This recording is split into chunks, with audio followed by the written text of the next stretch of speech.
I think a big misconception about us as an agency is that all we do is passport control, and actually there's a lot more to us.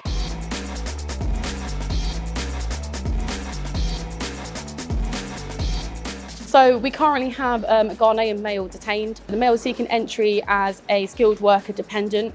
However, we found a crib sheet and we suspect that it's a marriage of convenience, so that's now going to be investigated. When passengers are detained, there is a series of actions that follow. So we are now going to go and do a bag search, but this is the initial first step. This gent's coming here to settle with his partner. So very kind of typical, lots of clothing, lots of food, lots of documentation, educational certificates, previous passports. So these types of bag searches can take quite a while. So in an immigration baggage search, we're looking for documents, anything relating to the passenger's stay in the UK. Also, obviously, we've got our customs colleagues here as well, so anything that needs to be reported to them will also be dealt with here. So any drugs, alcohol, tobacco. After the bag search now, we're going to take the passenger back upstairs. We're going to go for fingerprints, photographs, and then we're going to do a further interview with the passenger as well. So we'll ask a series of questions, further in-depth questions that we didn't ask initially at the desk. And there may be some areas that we need to challenge, or we might need to verify some facts as well.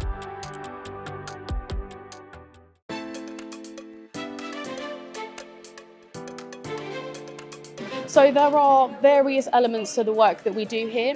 You know, we're looking for imposters, so people that are travelling on documents that don't belong to them. We are also looking for counterfeit documents or fraudulently obtained documents. We're also looking for human trafficking, exploitation. Unfortunately, human trafficking and modern slavery is a huge problem, and a lot of people aren't aware that it actually goes on still. There are more slaves today in the world than there has ever been before, and it happens here in the UK. This op is in partnership with the specialist crime team at the Met. This flight is high profile for sexual exploitation, labour exploitation, but we also do see a lot of Class A drugs on this flight as well.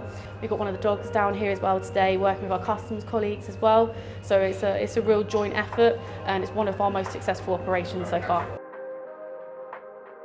Keep walking around, guys. If you're not in this group, keep going.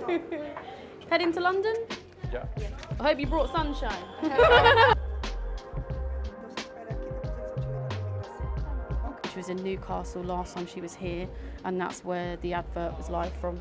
It's on the left-hand side there. Same story for these two as well. Yeah. So we've just finished our op here at the gate. We've intercepted a couple of potential victims of trafficking. So we'll now be running two parallel investigations. One will be into the immigration side, so do these passengers qualify for entry into the UK? But we will also be looking at safeguarding as well. So we'll be looking at what we can do to potentially safeguard the potential victims we've encountered.